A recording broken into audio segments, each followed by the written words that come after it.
What if I told you that a bunch of the most common headaches in our world, from online shopping to big-time investing, are all caused by the exact same invisible force?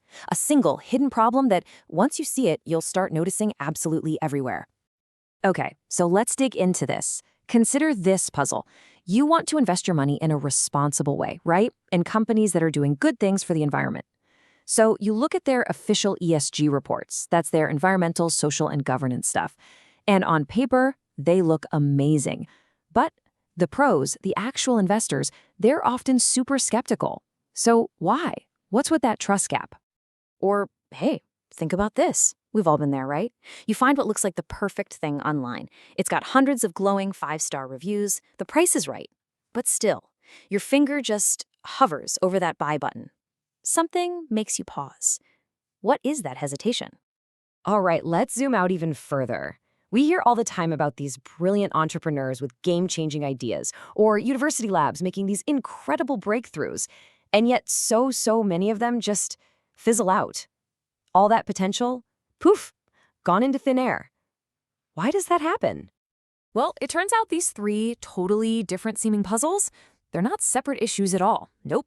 They are all just symptoms of one single, powerful underlying force that shapes our economy and, really, our daily decisions. And that force has a name: information asymmetry. Now, it sounds a little academic, I know, but the idea is actually super simple. In pretty much any deal, one person almost always knows more than the other. And that imbalance, that simple gap in knowledge, it changes everything.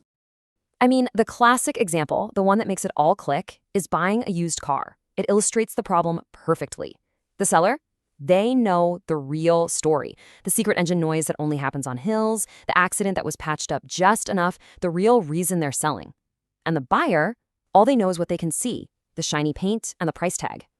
That gap between what the seller knows and what the buyer knows is information asymmetry, and it creates all sorts of risk and mistrust.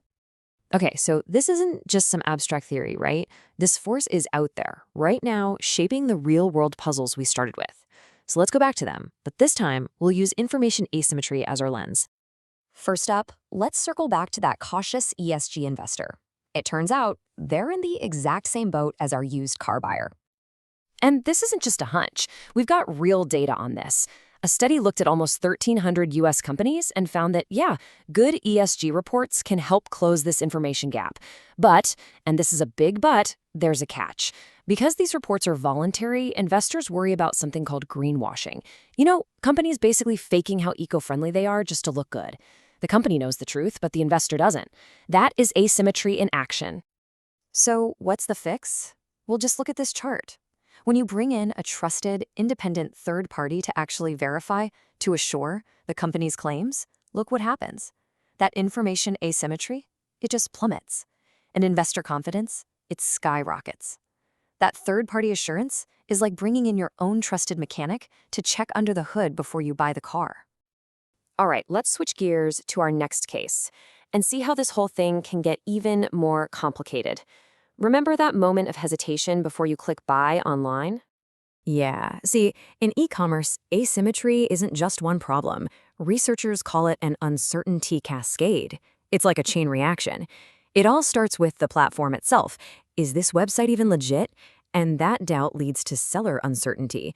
Is this specific seller reliable? And of course, that leads to product uncertainty. Is this thing actually any good? It's this whole domino effect of doubt, all fueled by these little information gaps, and that is exactly why you pause. Okay, so we've seen how this hidden force messes with investors and shoppers, but for people trying to build something new, trying to innovate, it can feel like an absolute obstacle course.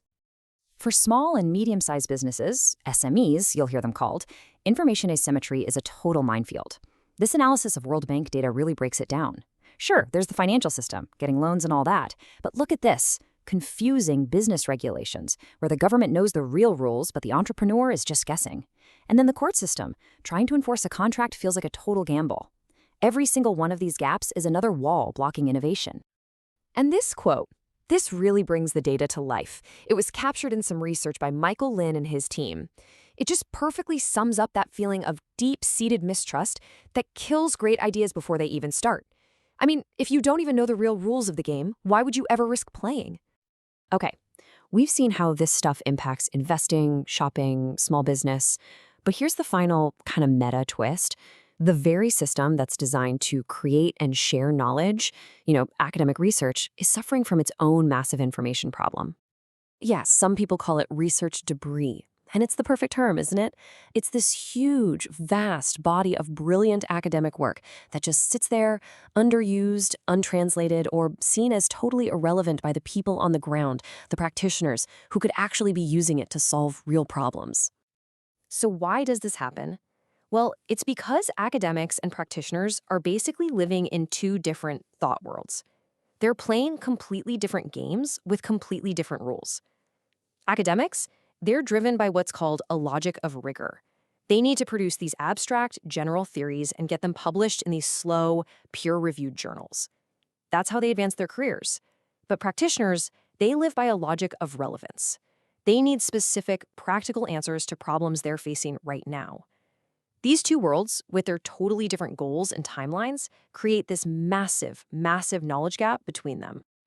But look, this isn't all doom and gloom. This isn't some hopeless situation. Information asymmetry in all these different forms, it's not an uncrossable chasm. These divides, they can be bridged. The real question is, how? And what's cool is when we look across all our different cases, a really clear pattern starts to emerge. For investors, the solution is demanding verification from a trusted outsider. For us online shoppers, it's platforms building in better trust signals. For those small businesses, it's about getting clear, reliable support from governments and legal systems. And for the researchers and the practitioners, it's about them actually leaving their separate worlds to build knowledge together. See the common thread? It's always about building a bridge, a trusted middleman, clearer communication, or just straight-up collaboration. So, there you have it. We've pulled back the curtain on this hidden force that is quietly shaping so much of our world.